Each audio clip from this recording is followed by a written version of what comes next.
మీ ఎలాంటి వ్యాపార ప్రకటనలకైనా వెంటనే మా ఛానల్ సంప్రదించండి. ప్రస్తుతం మనతో పాటు ప్రముఖ ఆధ్యాత్మికవేత్త వైదిక్ ఆస్ట్రాలజర్ అవినాష్ దాస్ గారు మనతో ఉన్నారు. గురుగారితో మాట్లాడదాం. నమస్కారం గురుగారు. నమస్కారం. ఓం నమ శివాయ. ఓం నమో వెంకటేశాయ. గురుగారు, జూలై నెల 2026 మీనరాశి వారి పరిస్థితి ఏ విధంగా ఉండబోతుంది? సో మరి 2026 సెకండ్ హాఫ్ జూలై నెల మరి వీళ్ళ పరిస్థితి ఏ విధంగా ఉండబోతుంది గురుగారు? మీనరాశి బాగానే ఉంది. లగ్నంలో శని, 5వ ఇంట్లో గురువు, గురువుతో పాటు శుక్రుడు, బుధుడు. సో ఇక్కడ చెప్పేది వ్యాపారం, గర్ల్ ఫ్రెండ్, అదృష్టం, పని, 3 ఇంటర్లింక్డ్ ఉన్నాయి. అంటే ఎలా చెప్పాలి మీకు అంటే, ఫస్ట్ వీడు ఒక వ్యాపారం పెడతాడు. నేను జాతకం బాగున్నాడు, కొంచెం మీనరాశిలో ఒక మనిషి లక్షణాలు ఉన్నవాడు గురించి మాట్లాడుతున్నా. ఫస్ట్ వీడు ఒక వ్యాపారం అనేది పెడతాడు. అదే జాబర్ అయితే వీడికి ఒక మేనేజర్ జాబ్ దొరుకుతుంది. సో వీడు ఒక పనిలో చేరి ఒక వ్యాపారం పెట్టిన తర్వాత వీడికి ఒక ఇమ్మీడియట్గా పెళ్లి సంబంధం రావడం అనేది జరుగుతుంది. మోస్ట్ ప్రాబబుల్లీ వీళ్ళ మామయ్య వాళ్ళ కూతురు, అంటే మరదలు అంటారు, మరదల సంబంధం వచ్చే ఛాన్సే కనిపిస్తుంది జాతకం చూసుకుంటే. వ్యాపారం పెట్టాడు, ఏదో వ్యాపారం చెప్దాం. ఫర్ ఎగ్జాంపుల్ ఏదో సెరమిక్ వ్యాపారం, కప్పులు, సాసర్లు, ఇంకా ఆ చైనా బజార్ ఐటమ్స్ ఏదో షాప్ పెట్టాడు అనుకుందాం. షాప్ పెట్టాడు, అది సక్సెస్ అవుతుంది, సమయం బాగుంది.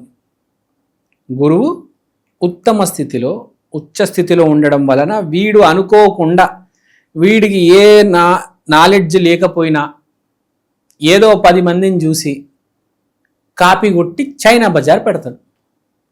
ఆ చైనా బజార్ దేవుడి దయ, వీడి అదృష్టం, మంచి లక్షణాలు ఉన్నాయి కదా, హిట్ అవుతుంది.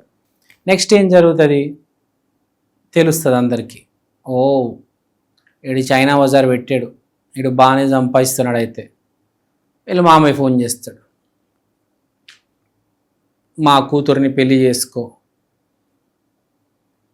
ఇంకేముంది, వీడు కూడా ఏం ఆలోచిస్తాడు కదా, వేరే ఏదో అమ్మాయిని ప్రేమించి ఇంటర్ కాస్ట్ ప్రేమ అదంతా మనకి ఎందుకు, మనం టైం లేదా దానికి.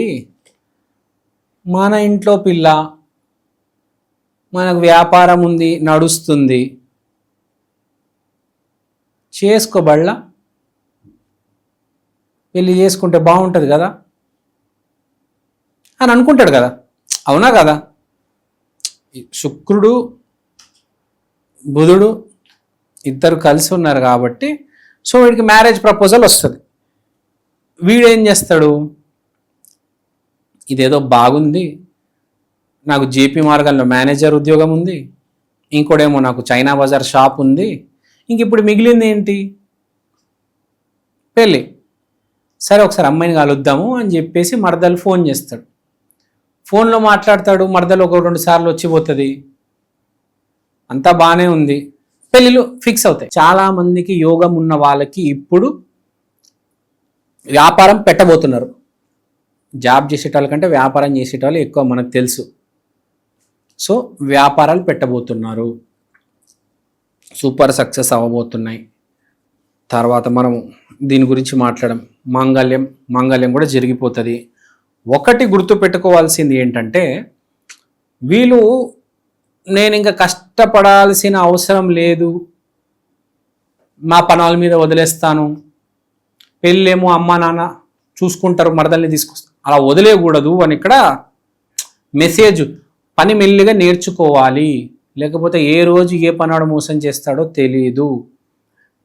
పెళ్ళి కూడా చేసుకుంటున్నారు మీరే, కానీ మీ మరదల్ని ఎలా ఉంది ఆమెను స్టడీ చేయాలి, ఆమె మానసికంగా స్థిమితంగా ఉందా, అంటే కామన్ సెన్స్ ఉందా లేదా మినిమం బేసిక్గా అని మబ్బులో ఉండకుండా కాస్త విఘ్నత ప్రదర్శించి అప్పుడు పెళ్లి చేసుకోవాలి.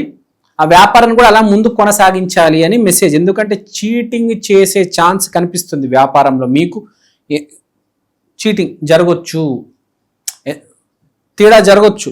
ఎందుకంటే అమాయకుడినే మంచోడినే మోసం చేస్తారు కదా, తెలివితేటలుండండి ఎవరు మోసం చేయలేరు.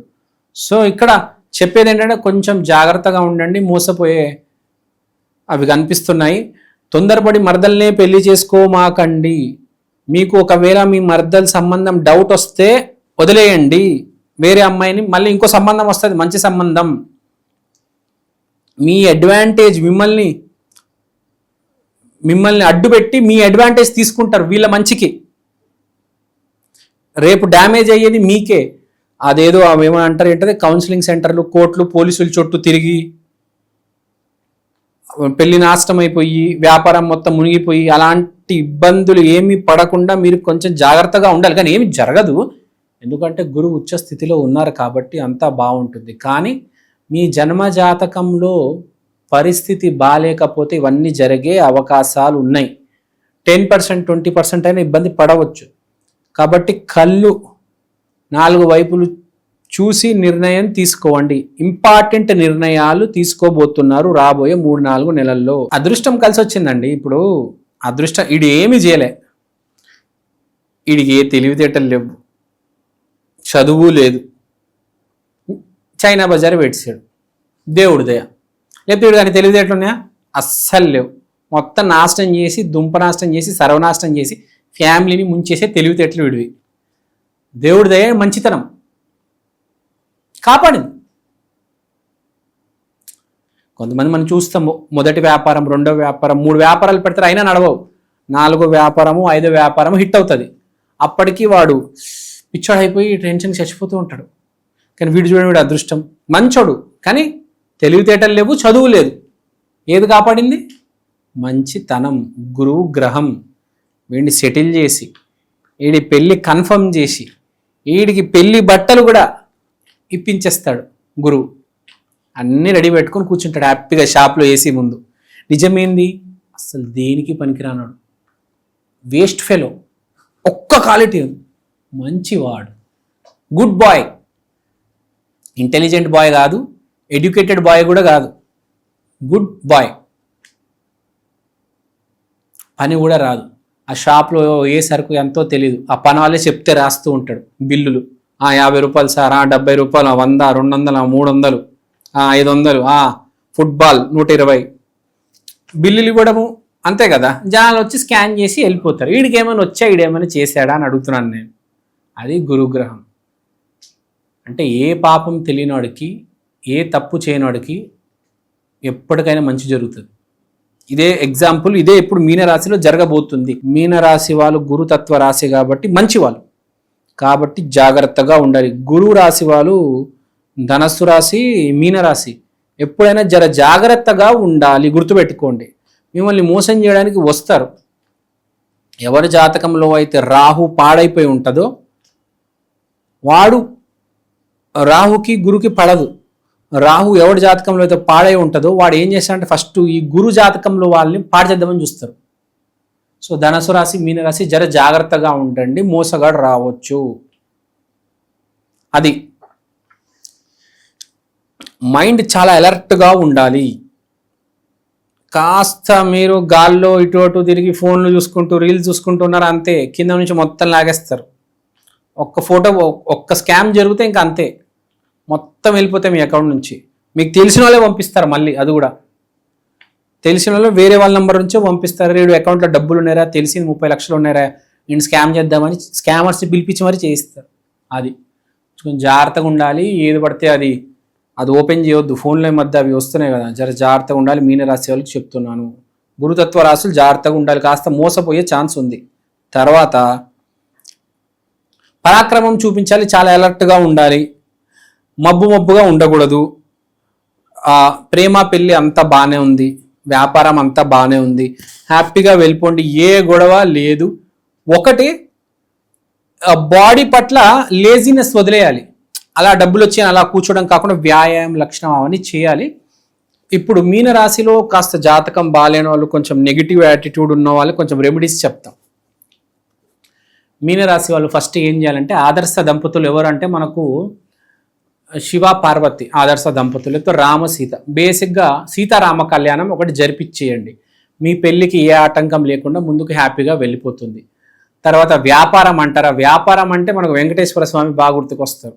ఆయన చాలా బాగా మ్యానిపులేట్ చేస్తారు, మనీ మ్యానిపులేషన్ చాలా బాగా చేస్తారు ఆయన. కాబట్టి మీరు శనివారం రోజు వెంకటేశ్వర స్వామి గుడికి వెళ్ళి స్వామి ఆశీర్వాదం తీసుకోండి. అంతా బాగానే ఉంది, ఏ ఇబ్బంది పడాల్సిన అవసరం లేదు. ఒకటి బి అలర్ట్, అది ఎవరైనా డేంజర్ జోన్, అదే కాంపిటేటివ్ జోన్, అది no problem, all is well, god is great. నమస్కారం అండి, నా పేరు అవినాష్ దాస్, ప్రముఖ జ్యోతిష్య వాస్తు ఎక్స్పర్ట్. ఇవాళ నేను మీకు ఈక్షన్ ఆస్ట్రో వాల్ క్లాక్ గురించి చెప్దాం అనుకుంటున్నాను. దీంట్లో మీరు తిథి, వారం, నక్షత్రం ఇవన్నీ చూడొచ్చు. దీంతో పాటు అమృత ఘడియలు, వర్జ్యము, యమగండం, రాహుముహూర్తం, దుర్ముహూర్తం, రాహుకాలం ఇవన్నీ చూడవచ్చు. ఈ వైదికమైన watch first of its kind in India అండి. ఇలాంటి వాచ్ సౌత్ ఇండియాలో ఇప్పుడు దాకా రాలేదు. 2 తెలుగు రాష్ట్రాల్లో కాకుండా కర్ణాటక, తమిళనాడు, కేరళ మీకు అన్ని భాషల్లో ఇవి దొరుకుతాయి. మీరు మీ రోజువారీ జీవితంలో ఏ కార్యక్రమమైనా, పెళ్లి కావచ్చు, బారసాల కావచ్చు, జాబ్ కావచ్చు, బిజినెస్ కావచ్చు, దీంట్లో మీరు టైం క్యాలిక్యులేట్ చేసుకొని చూసుకోవచ్చు. మంచి విశ్లేషణ అందించారు, ధన్యవాదాలు.